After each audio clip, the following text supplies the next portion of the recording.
Hey everybody, this is David with OptionAvenue, and today we have Sally Sulfaro on our podcast, and we're going to be discussing her son's book, Abe, and it's called The Antiheroes, Treatise of a Lost Soul.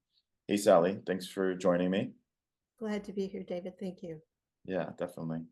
So maybe let's just start. Could you give us a brief summary of the book?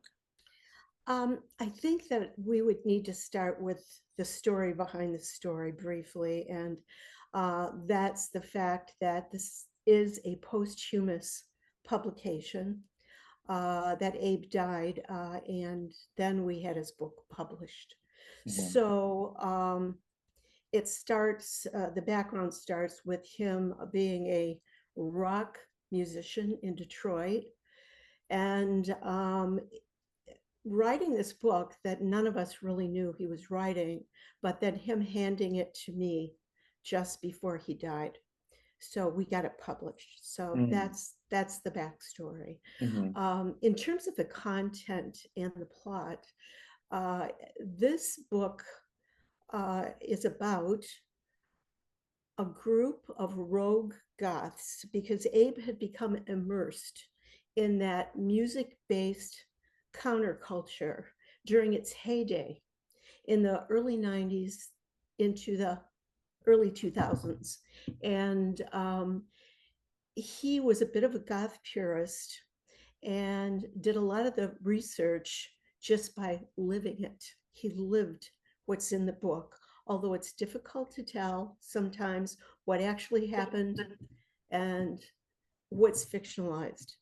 Mhm. Uh, but this group of rogue goths, a very small group of them, they they create an enterprise, a nocturnal enterprise for survival in an urban jungle. And it involves carrying out raids on abandoned houses that have become really crack houses on the underbelly of Detroit and killing all the occupants and walking away with the drugs, the guns, and the money. But it goes much, much deeper into the psyche of this protagonist named Fade, and his internal conflicts and contradictions, where he's a cold-blooded killer on the one hand, cold-blooded, but on the other hand, he struggles with remorse and knowing right from wrong, and he knows when he's crossing boundaries. He knows very well when he's crossing them. So in a lot of ways, this book um, is dark, but it's very deep and has been compared by some readers to Dostoevsky, the Mhm. Russian writer who wrote Crime and Punishment. A Mhm. lot of those concepts are in Abe's book, although I don't think he ever read that book, Mhm. but He was it's all touching on there. those topics, yeah. But yeah, but in a nutshell, that's what it's about. Okay, gotcha. Thank you. Okay, so when did he hand you the book? Uh, in 2014, just before he died. And then he died in 2014. Yes, he did. Okay. And then when did you guys publish the book? Uh, it was either later that year or on into 2015. Okay, I think it's probably 2015. so shortly after, yeah. Yeah, So pretty yeah, quick. Okay. right. Did you ever get to talk to him, or did he have notes, that gave you an idea of what inspired him to write the story? As far as the inspiration for it, uh, I he was always an old soul from birth. And I think a lot of what goes on in this book, it hurts me sometimes to think about it, but I think he had some of these same internal conflicts going on. And so Mhm. he called this book his Manifesto Malcontent. Mhm. And then when became immersed in the goth subculture, his music and his career had taken a hard turn away from rock and roll, and he played country for a living for a while, and always with his brother. They were both graduates of Berkeley and Boston. So these are hardcore musicians, and they could do it all, but he decided that he was going to get into goth, glam, industrial music. And it was through that and those stages in Detroit and going to Leland City Club that he actually immersed himself in a subculture and the gritty, gritty underbelly of the city through cops, including some rogue cops he knew, and others, and life on the streets, that he was inspired to write this book, and also by some authors that he admired, and I think they influenced him. Okay, gotcha. Very nice. And you touched on the main character. Are there other characters in Oh the book? yeah. And how would you summarize what drives them? Well, Fade, who I believe was my son's alter ego, actually, was dark and brooding, but I think that Fade was driven by survival in an urban jungle, and also by a need to search inside himself for a higher purpose, alongside deep-seated social grievances and injustices. So I think those things, but the main character and his main sidekick were both also driven by drugs. Okay. And So the the need main to character's name is Fade, F-A-D. That's correct. Yeah. Okay, and then the other character is what's? Well, there are three anti-heroes: Fade, Spam, who is still living, and in real life his name is Greg. And the third anti-hero is Dave, real name Watson, but he goes by Disintegration. So in the book, there's Fade, Spam, and Disintegration, the three anti-heroes. Okay. Now, Spam was driven by just his own natural need to be an outlaw. He was a streetwise outlaw who, alongside Fade, could be a cold-blooded killer. But when Fade was facing the realities that they were living with in their nocturnal enterprise, as they called it, he faced it head on like reality, whereas Spam used humor to camouflage what he was really feeling. And he was also driven by drugs, but he's quite the comedian. And since the book was published, we've adapted it to the stage. And Spam was such a comedian, even during some of the very serious scenes, that it brought the house down several times. So we learned from that the elements of comedy in this dark book can be very important too, and very entertaining. The third guy, Disintegration, was a guy from New Jersey who had moved to Detroit, and he was driven by a need to be one of the guys. He was in awe of these two outlaws, these two goths, Fade and Spam, and he was trying to prove himself that he was worthy to be one of them. And in fact, he did. And fairly about the middle of the book, Disintegration actually is killed during a drug raid on the southwest side of Detroit. And he did prove himself to them through his death. But he's more an outside objective observer in a lot of ways. So in the play, we used him as the guy who narrated the prologue, not as in the book prologue, but the prologue to the play, to set the stage for people who didn't know about the goth subculture, for example, or a lot of the stuff that went on in Detroit back in the 90s. And then what is going on with the play now? The play premiered in Downriver, Detroit last November. We didn't get written reviews, but we got some pretty rave verbal reviews, and it's sold out all performances. So now I'm struggling with getting it on more stages and working our way up to like a national licensing for that stage version of the Antiheroes. Very cool. Congrats. Thank you. Okay, so you touched on a little bit. So if you could break down the protagonist's journey a little bit more in the book, Um, he's very secretive, very, very secretive about his toxic roots. But we know that as a teenager, he becomes prematurely independent of necessity, learns life on the streets, and leaves whatever home it was that he had come from. During those years on the street, he learns how to survive with nothing in Mhm. abandoned buildings and what might bring in a little money. And it's during those years that he starts going to Leland City Club, where he meets Spam, longtime goth guy.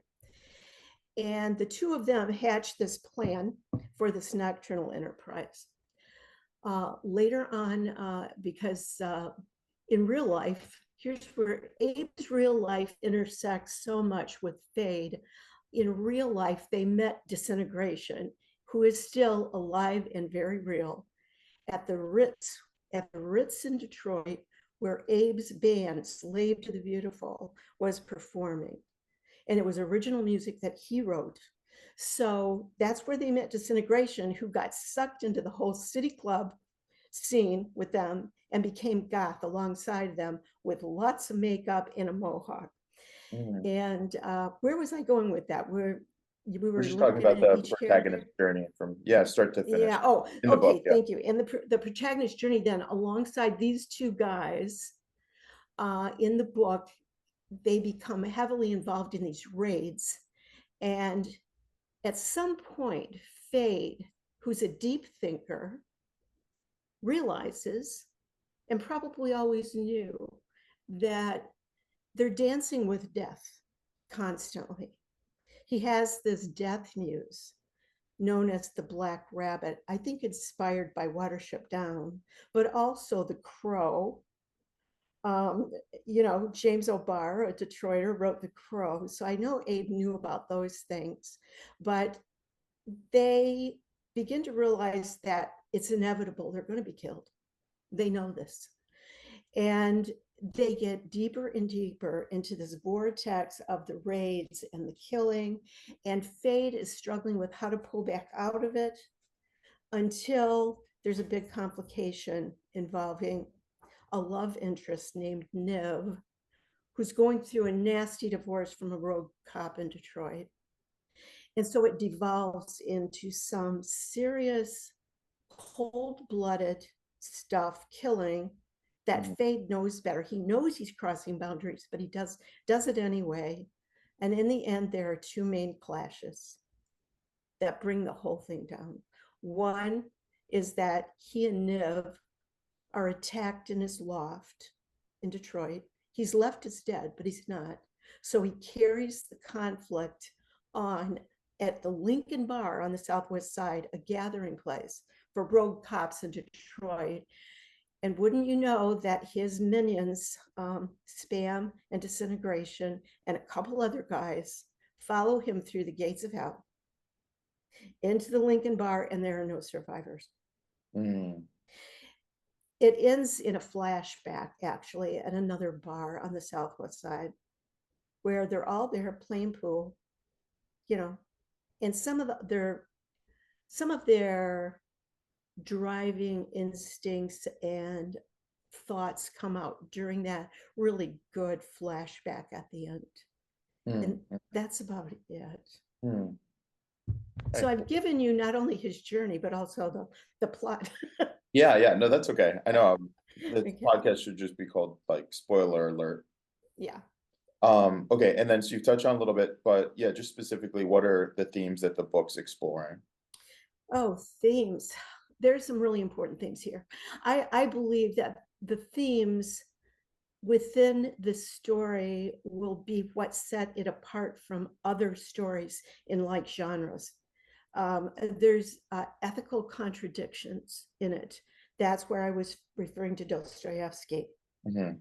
about right and wrong, and good versus evil, things like that. There's romantic love in his relationship with the beautiful goth Niv, who's married to this rogue cop and going through an ugly divorce. And Fade had this need to keep her separate from him because he was afraid she would find out too much about his nocturnal operation, and also that it could attract, she could attract the attention of this rogue ex of hers who might follow her. So he was afraid of getting caught. And he said something to her like, as he was holding her and still pushing her away, mortality renders all love tragic. That's what he told her. So there's romantic love in here as well as these ethical contradictions. There's also death. Death is a constant companion, embodied by this black rabbit death muse, and him calling death his shadow, and telling his comrades, we live and play in our own graveyard. Then there's nihilism, but with Fade, it's also mixed in there somewhere deeply with hope for the misfits and the downtrodden. Those are the folks he dedicated the book to, the misfits and the downtrodden. There's also, as a main thing, particularly in his self-talk, these thoughts about whether or not there's a supreme life force. And that's where the Treatise of the Lost Soul comes in. His yearning to know, is there something greater than myself? What life force might be moving all the pieces around here? And one day he says, God, why is this happening to me? And God replies, it has nothing to do with me. You fuckers are on your own. So he was cynical in that respect. And he states in the book that he believes whatever life force is out there, it does not get involved in the daily lives of men and women, and that it merely set life in motion and let it roll, for better or for worse. So there's that concept in the books as well. The big one, though, a lot of concept in this book, is his love for the city of Detroit. Disintegration has called the Antiheroes Abe's love letter to the city of Detroit. Another friend called it an ode to all things goth. But Abe also wrote somewhere that he could feel the life force of the city emanating from the buildings and oozing up through the streets. And some of his observations about that city he loved, which he said was a love tempered by respect for danger. A lot of his narrative sometimes remind me of Anthony Bourdain. I mean, as I've listened to some of his documentaries, the way he describes things, looking at cities and urban collapse as beautiful places and places he wanted to hang out. That was definitely Abe, like Anthony. And I have about a minute and a half quote from Abe's book, unless you think that might be boring.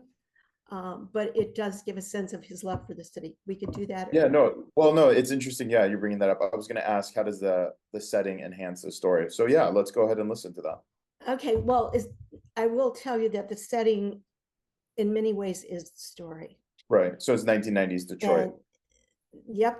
And okay, here it is. And this is directly out of the Antiheroes. It's the dark secrets and hidden places that make Detroit special. Places like the Tiny Comet Bar, where the atmosphere is warm and inviting, and where you might find a down and out hooker addict serving drinks and a homeless alcoholic nursing a drink on a cold winter day. The warty truth is found here in these places, and you have to face it like a mirror in the morning, along with the pungent smells of decay, urine, and mildew in the carpets, the hazy air and dim lights that cast shadows on smoke-stained walls and old pictures in cracked frames. Nothing is perfect or too clean here, just barely clean enough for practical use and sometimes not. The gritty dives are the bare naked soul of the city, the unscrubbed reality, heart beating true to life. I am here.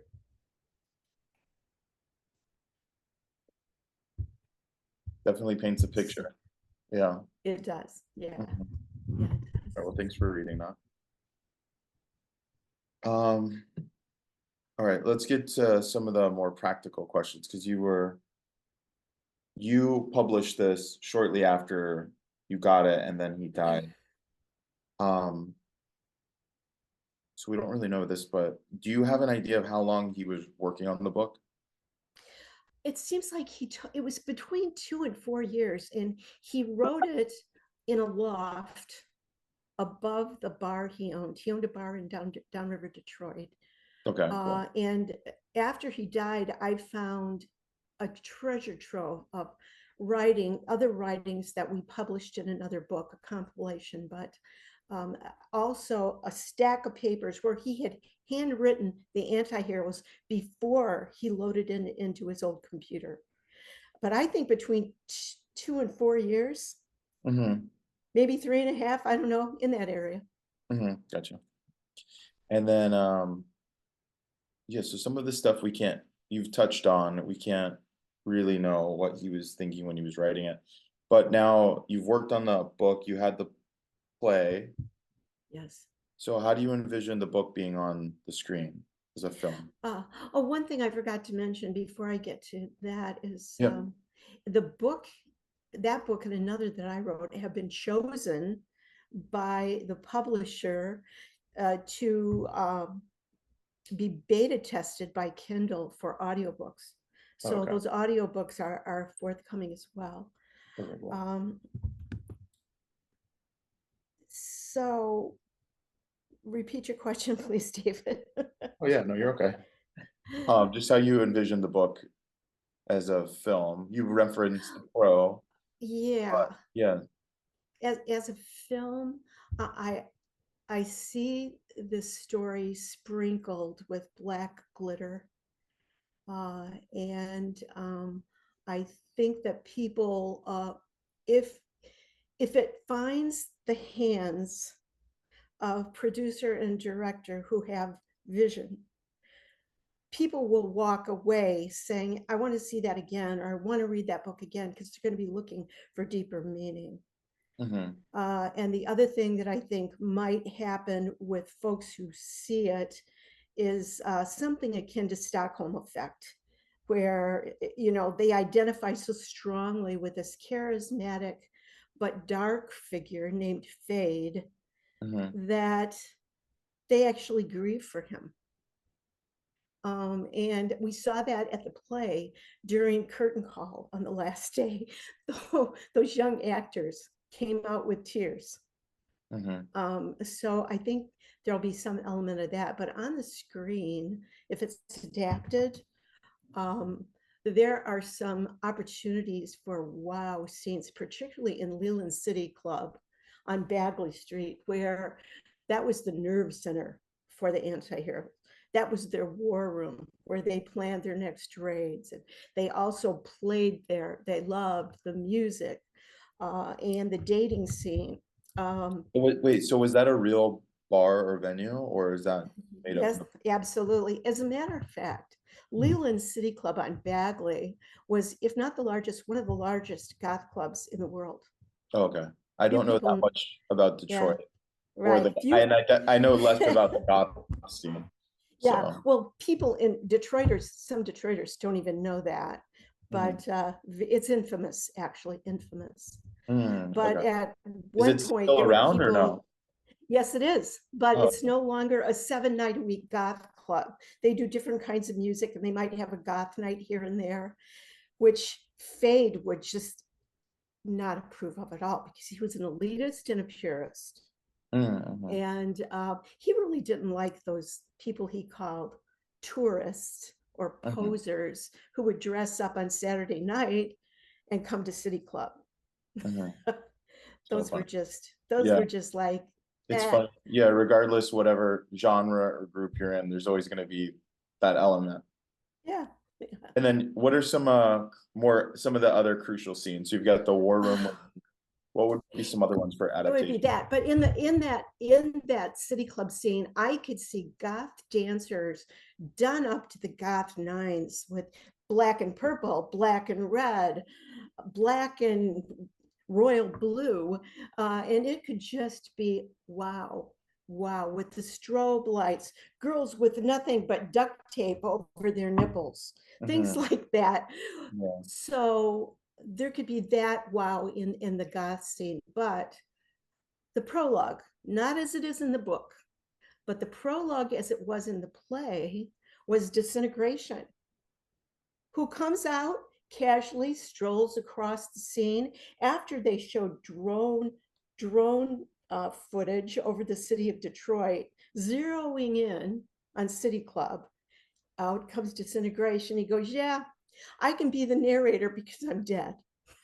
Mm. And he continues to give this audience who may know nothing about the goth scene or this obscure history of the goth heyday, the background of the anti-heroes, Fade spamming him and what they did and about the night he got killed. And he gets into what motivates Fade, this alpha personality who people are drawn to, and really lets the audience in on what to expect, because otherwise some of them are going to be lost when it comes to the Black Rabbit and the meaning behind a lot of the other stuff.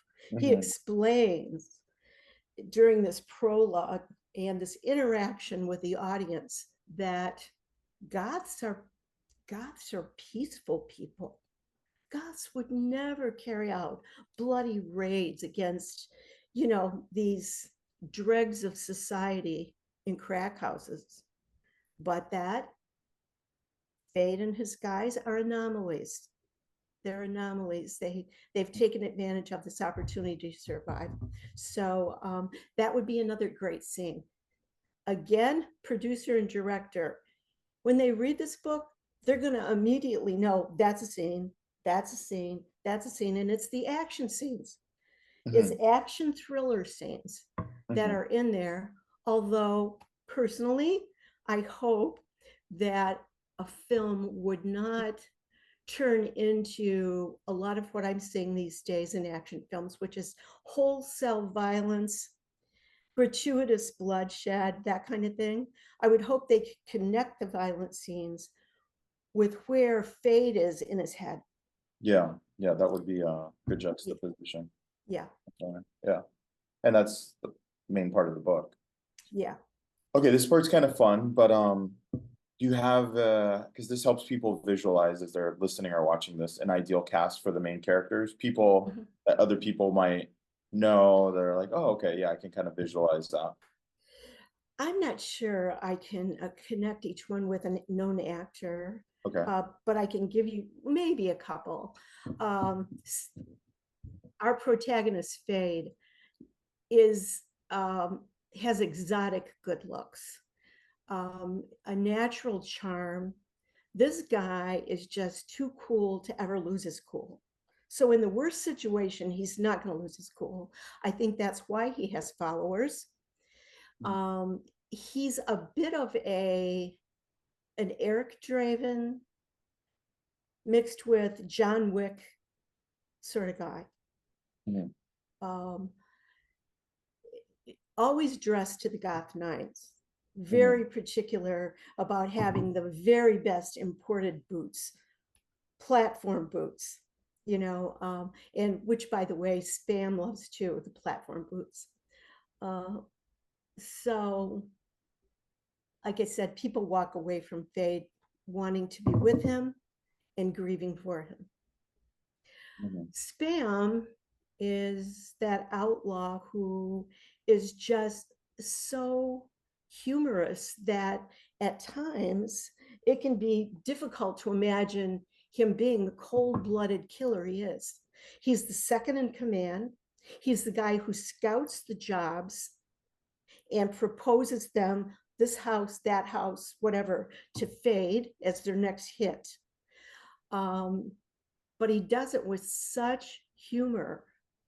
And Is there an so actor that comes to mind for that type of character? I will just tell you, the guy we had in the play brought the house down just because he was a natural with the humor. Needs to be athletic. Um, I can't, but a good producer and director will right away know, yeah, I know the guy for that. What Span about what Span about also, disintegration? I'm sorry. What about an actor for disintegration? Hold on. I just came up with one for Spam. Oh, okay. The character of um, Jack Sparrow. Mm-hmm. You know, he's a pirate, but he's funny as hell. That Mm-hmm. guy. Okay, so that's Spam. Disintegration. Uh, there's a little more leeway there, I think, on disintegration. Like I said, he's the objective newcomer, mohawk, lots of makeup, and we used a guy in the play that I didn't think fit at all, but you know what? He pulled it off. He Mm-hmm. really pulled it off. He climbed inside disintegration's head, and he was disintegration. Uh, but he needs to be measured, but also someone who exhibits this sort of hero worship for Spam and Fade, wanting to be like them and in it with them. And he's very cavalier and like, oh, matter of fact about his death. Because when he got killed in the raid, his buddies, Fade and Spam, they grieved for him in their own way, but they plopped his body in the trunk of the car, took him and buried him in the ruins of the old Packard plant. And he's very matter of fact about that. So there's some sick humor in that as well, I think. Mm-hmm. But I can't pinpoint a particular actor for that. How do you hope the movie would impact viewers? I think it will give them much to ponder if they care to about whether a human being in certain circumstances actually has options, and whether that human being can exit the scene and save themselves as they're being sucked into a deadly vortex. They would ponder those things, I believe. But they should, I think they'll also walk away with that feeling of wanting to take Fade home and nurture him, or identifying with them. It's definitely a guy flick in a lot of ways. That's kind of sexist of me, probably, but I think it's a little testosterone packed. But at the same time, I think the character of Fade is attractive for women as well, for Mm-hmm. everyone. Mm-hmm. What else will they walk away with?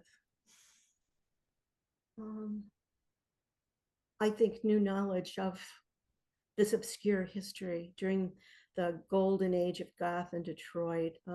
One of the actors at the play mentioned he was kind of a joke, but if Quentin Tarantino got a hold of it, it could be something like what was that last movie he made? Once Upon a Time in Detroit. That's what it would Oh, become. yeah. Yeah, but I would think they'd want to see it again to get at some deeper meanings. And you would think that, it's 90s goth. How do you think it would connect with contemporary audiences? Oh, good question. I think that for people, particularly former goth counterculture adherents, uh, and particularly also musicians and music lovers in their 50s, that would be the more niche audience for it. But they would be older. The younger folks and the audience at large, I think they might first take the lesson in obscure history and also remember and be attracted to the colorful staging, the staging of this thing, and particularly in like the action-packed thriller scenes. You know, the stuff my husband likes to watch that I go get something in the kitchen while they're having the shootout, you know. Yeah, that's when you get more. But there's a lot of that in there that Mhm. the contemporary audience, I think, will like. And then have you thought of any sequels or spin-offs? Yes, in fact, one has been written. I wrote a mini novel, a novelette called Co-Eternals, a story of entangled consciousness, which starts with the death of Fade in Detroit, and it jumps centuries and continents, connecting souls between Fade and Spam and Niv to people in medieval Europe. It ends in Italy in current times. Hmm. So it's kind of a prequel slash sequel. So Hmm. there's that. There's that. We've also talked about, or actually, the director of the play mentioned that it would be great to have a series called The Adventures of Fade and Spam. And Hmm. so I'm in the process of compiling those stories, which are heavily seasoned with humor. Hmm. Uh, you know, and these are real happenings that they lived through. Right. So there are those things. And let's see what else.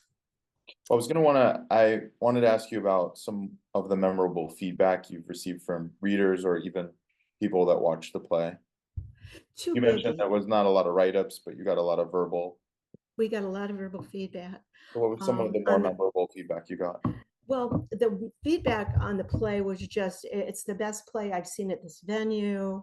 I want to see it again. I'm afraid I missed little subtle meanings, things like that. So that was the play. But as far as the book goes, David, it was more many people asking, did Abe know he was dying when he wrote this book? Because it is sort of a fatalistic book, a dark book. What did he die of? And he died of pancreatic cancer. Okay. And he was dead 4 months after he learned of the diagnosis. Mm-hmm. Um, but I don't know. I don't know if he knew, but my gut tells me on some level he did. Maybe subconsciously. Yeah, but particularly near the end, he did. And that's when he left the book in my hands, thinking probably it would never see the light of day, you know, that he was just leaving it unfinished. So I finished his edits. And so there's that question. Did he know he was dying? The other question about the content, this comes from his aunt, who said after she read the book, I found the book very disturbing. Mm-hmm. And I replied to her, well, Abe would smile and he would say, of course you did. Of course you did. It Mm-hmm. was the way he intended it. So we would change nothing. I mean, in the way at the front of the book, it states that no apologies are made for the language or the content of the book, that Mm-hmm. it's a legacy work. And we went to pains to make sure that we maintained the author's meaning and his words wherever we could, with the Right. exception of changing some names to protect the guilty. Mm-hmm. You know, Got it. And then a final question. So what would be some, so people can better visualize some comparable movies or even TV shows once the book's adapted? The Crow, although I'm sorry, I don't like the latest version of that. The Crow, um, John Wick, Mm-hmm. Yeah. Yeah. Deadpool, although I would hope an Antiheroes wouldn't be quite so cartoonish. Deadpool, particularly the graphic violence part, along with Fight Club, um, and Clockwork Orange, maybe. Mm. You know, and did I say John Wick before? I think I did Yeah. Yeah. before. Yeah. Yeah, Yeah. That gives a good idea of yeah, the yeah, vibe of it. right. Cool. Anything else you're thinking or? That pretty much covers it on my end. I appreciate Okay. you taking the time to go through all this. Well, I just think honestly, as a mother and as a writer now, um, and a playwright, I think this is one of the most important things I'll ever do, David. I Mhm. really do. Uh, Yeah, it's great you're working on it then. yeah. Uh, so I guess that's it. Okay, cool. Well, thank you again so much. And I appreciate you taking the time. And it's so cool you've been working on this. Thank you, Sally. Yeah. Thanks, David. Bye Okay, bye. bye.